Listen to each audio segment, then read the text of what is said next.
नमस्कार, मी रुचिता. ॲग्रोनमध्ये आपल्या सर्वांचं स्वागत. आज आपण शेती संदर्भातील महत्त्वाच्या बातम्यांचा आढावा घेणार आहोत. राज्यात वाढत्या उन्हामुळे आणि पाणी टंचाईमुळे दूध उत्पादनावर मोठा परिणाम झालाय. गायींच्या दूध उत्पादनात तब्बल 25% घट झाल्याचं समोर आलंय. हिरव्या चाऱ्याची कमतरता, पशुखाद्याच्या वाढलेल्या किमती आणि दुधाच्या दरात घट यामुळे दूध उत्पादक शेतकरी अडचणीत आलेत.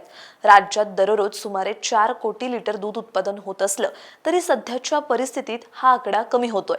टंचाईग्रस्त भागात जनावरांसाठी पाणी विकत आणावं लागत असल्याने शेतकऱ्यांवर अतिरिक्त आर्थिक ताण वाढलाय. त्यामुळे दूध उत्पादक शेतकरी दुहेरी संकटात सापडले. या परिस्थितीत शेतकऱ्यांना सरकारकडून आधार मिळण्याची गरज व्यक्त केली जाते. तुमच्या भागात दुधाला काय दर मिळतोय हे आम्हाला कमेंटमध्ये सांगायला विसरू नका. राज्यातील पशुवैद्यकीय शिक्षण क्षेत्रात मोठा बदल घडलाय.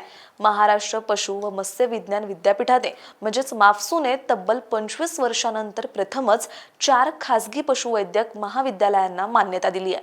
भारतीय पशुचिकित्सा परिषद आणि केंद्रीय पशुसंवर्धन विभागाच्या शिफारसीनंतर राज्य सरकारने हा महत्त्वपूर्ण निर्णय घेतलाय. 2026-27 शैक्षणिक वर्षापासून BVSC and AH अभ्यासक्रमांसाठी या 4 महाविद्यालयांना मान्यता मिळणार आहे. प्रत्येक महाविद्यालयात 80 जागा उपलब्ध होणार असून एकूण 320 नवीन जागांची भर पडणार आहे.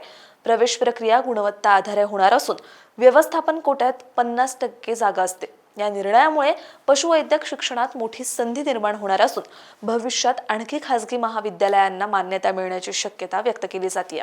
यंदाच्या इथेनॉल वर्षात 30 एप्रिलपर्यंत देशात तब्बल 515 कोटी लिटर इथेनॉलचा पुरवठा झालाय. तेल कंपन्यांसोबत करण्यात आलेल्या 1059 कोटी लिटर करारापैकी सुमारे 49% पुरवठा पूर्ण झालाय. ऊसावर आधारित कच्च्या मालामध्ये ऊसाचा रस सर्वात मोठा घटक ठरला असून 164 कोटी लिटर करारापैकी 130 कोटी लिटर पुरवठा झालाय. बी हेवी आणि सी हेवी मळीमधूनही इथेनॉल निर्मिती होत असून त्यातही लक्षणीय प्रगती झाली आहे. तसंच धान्य आधारित डिस्टिलरीजमध्ये मक्याचा मोठा वाटा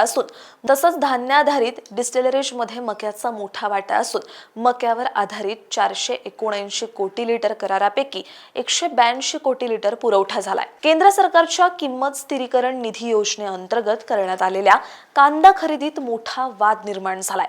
भारतीय राष्ट्रीय सहकारी ग्राहक महासंघाकडून करारभंग, मनमानी आणि आर्थिक गैरव्यवहारांचे गंभीर आरोप शेतकरी उत्पादक कंपन्यांच्या संचालकांनी केलेत. या प्रकरणी मुंबई नाका पोलीस ठाण्यात तक्रार दाखल करण्यात आली असून 2023-24, 2025-26 या कालावधीत झालेल्या कांदा खरेदीत देयके थकवली गेल्याचा आरोप आहे. शेतकरी कंपन्यांना देय असलेले कंपोजिट चार्जेस आणि पेमेंटमध्ये मनमानी कपात करण्यात आल्याचं सांगण्यात आलंय. तसंच जुनी देयके प्रलंबित असतानाच नव्या निविदा प्रक्रियेद्वारे संस्थांची फसवणूक होत असल्याचा आरोपही करण्यात आलाय. या प्रकरणी अनेक नामांकित शेतकरी उत्पादक कंपन्यांचे संचालक आंदोलनात सहभागी झाले असून केंद्र सरकारकडेही तक्रार पाठवण्यात आली आहे. शक्तीपीठ महामार्गामुळे करवीर तालुक्यातील 18 गावांतील तब्बल 475 एकर सुपीक जमीन बाधित होण्याची शक्यता आहे. या प्रकल्पाविरोधात शेतकरी आक्रमक झाले असून हा महामार्ग रद्द करावा किंवा पर्यायी मार्गाने नेण्याची मागणी करण्यात येते. यासाठी मंत्री हसन मुश्रीफ आणि उपमुख्यमंत्री सुनेत्रा पवार यांची भेट घेण्याचं ठरवण्यात आलंय. मागण्यांची दखल न घेतल्यास जिल्हाधिकारी कार्यालयावर मोर्चा काढण्याचा इशारा देण्यात आलाय. शेतकऱ्यांच्या अस्तित्वाचा प्रश्न निर्माण झाल्याचं सांगत सर्वांनी एकत्र येऊन लढा उभारण्याचं आवाहन करण्यात आलंय. महाराष्ट्रात जुलैपासून लँड टायटलिंग ऍक्ट लागू होणार असून असा कायदा करणारं महाराष्ट्र हे देशातील पहिलं राज्य ठरणार आहे. महसूल मंत्री चंद्रशेखर बावनकुळे यांनी ही महत्त्वाची घोषणा केली आहे.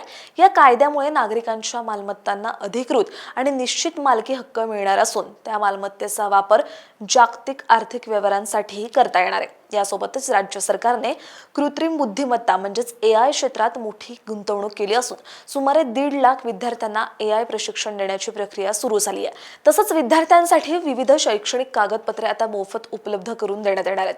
छत्रपती शिवाजी महाराज महसूल अभियान अंतर्गत लाखो विद्यार्थ्यांपर्यंत आवश्यक कागदपत्रे पोहोचवण्याची व्यवस्था करण्यात आली आहे.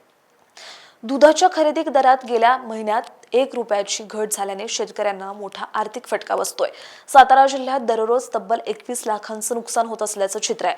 पशुखाद्य, चारा आणि पाण्याचा खर्च मोठ्या प्रमाणात वाढला असतानाच दूध दर कमी झाल्याने शेतकऱ्यांपुढे जनावरं सांभाळण्याचं मोठं आव्हान उभं राहिलंय.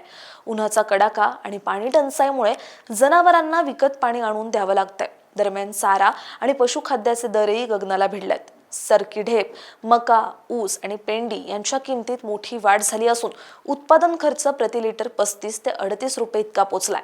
अशा परिस्थितीत गायीच्या दुधाला केवळ 37 रुपये दर मिळत असल्याने शेतकऱ्यांना तोटा सहन करावा लागतोय. तुमच्या भागात गायीच्या दुधाला काय दर मिळतोय हे आम्हाला कमेंटमध्ये सांगायला विसरू नका. आणि अशाच शेती संदर्भातील महत्त्वाच्या बातम्यांचा आढावा घेण्यासाठी ॲग्रोवनला सबस्क्राईब आणि फॉलो करायला विसरू नका.